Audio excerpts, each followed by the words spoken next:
గతంలో కలిసి పోటీ చేసింది ఎవరు? మేము ఎప్పుడు పోటీ చేసాం బీఆర్ఎస్ పార్టీతోని కలిసి పోటీ చేసింది కాంగ్రెస్ బీఆర్ఎస్, అప్పుడు టీఆర్ఎస్. కలిసి అధికారాన్ని పంచుకున్నది కాంగ్రెస్ టీఆర్ఎస్. కాంగ్రెస్ ప్రభుత్వ హయాంలోనే కేసీఆర్ గారు కేంద్ర మంత్రి. ఇద్దరు కలిసి పోటీ చేశారు, ఇద్దరు కలిసి బీజేపీకి వ్యతిరేకంగా ఆందోళన చేశారు, ఇద్దరు కలిసి మోడీ గారిని రాష్ట్రపతి అభ్యర్థిని ఓడగొట్టే ప్రయత్నం చేశారు. కానీ ఎవరు కలిసి ఉన్నారు? ఎవరు అధికారం పంచుకున్నారు? పోయినసారి గిదే మాట్లాడి మా కుప్పం వచ్చారు.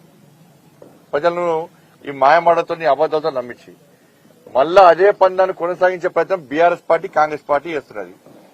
కానీ ప్రజలు నమ్మరన్న విషయాన్ని వాళ్ళు గుర్తిస్తలేరు. అది వాళ్ళ మూర్ఖత్వం. అది వాళ్ళ మూర్ఖత్వం.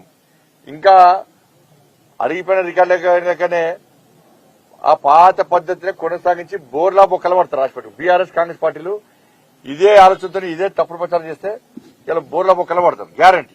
ఎందుకంటే ప్రజలకు అసలు విషయం తెలుసు. అసెంబ్లీ ఎన్నికల వద్ద కలిసి పోటీ చేస్తామా అన్నారు. పోటీ చేసినామా కలిసి? కాంగ్రెస్ పార్టీ సమాధానం చెప్పాలి. కలిసి పోటీ చేసినామా? మళ్ళా ఇప్పుడు సేమ్ అదే ప్రచారం. మేము 5-6 రోజుల పాట మాక్సిమం సీట్లు అనౌన్స్ చేయబోతున్నాం. ఎక్కడ చర్చలు జరిగినాయమ్మాయి?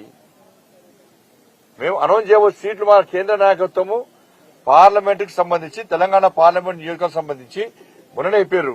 వారం రోజుల పాట వీలైనన్ని సీట్లు ప్రకటించబోతున్నాం అభ్యర్థులు అని చెప్పన్నారు. ఇక పొత్తు ఏడుంటది?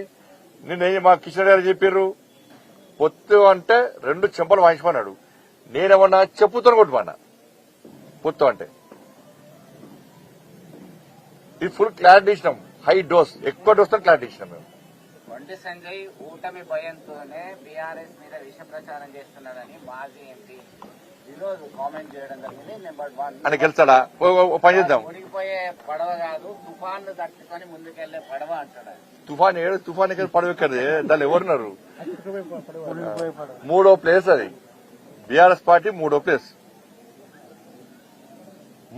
BRS party. ఆయన పార్లమెంటు సభ్యునిగా కరీంనగర్ నియోజకవర్గానికి ఏం చేశాడో చెప్పాలి. ఆయన ఫస్ట్ ఆయన కరీంనగర్ నియోజకవర్గంలో ఏం చేసిండు? ఆయన వాళ్ళ పార్టీ క్యాడర్ను గుర్తుపట్టాడా? ఆయన పార్టీ నాయకులను గుర్తుపట్టాడా? ఆయన ప్రజలను గుర్తుపట్టాడా? ఆయనకి ఏం చూసి ఓట్లేస్తారు? ఆయనే పోటీ చేయడానికి వెనక ముందైతుండు. ఆయన నా గురించి మాట్లాడితే ఎట్లా? ప్రజాహిత యాత్రలో ఏ అంశాలను ప్రస్తావిస్తూ ప్రజల ముందు మేము గ్రామాల వారిగా అభివృద్ధి ఏం చేస్తాం, కేంద్రం ఏం నిధులు ఇచ్చింది, దాంతోపాటు దేశవ్యాప్తంగా ఉన్నటువంటి అంశాలను, జిల్లా స్థాయి పార్లమెంట్ స్థాయి అంశాలను, రాష్ట్రంలో ఉన్నటువంటి రాజకీయ పరిస్థితులు, తద్వారా నరేంద్ర మోడీ గారిని 3వసారి ప్రధానమంత్రిగా చేయాలని చెప్పి ఒక ఆలోచనతో ప్రజాహిత యాత్ర కొనసాగిస్తాం.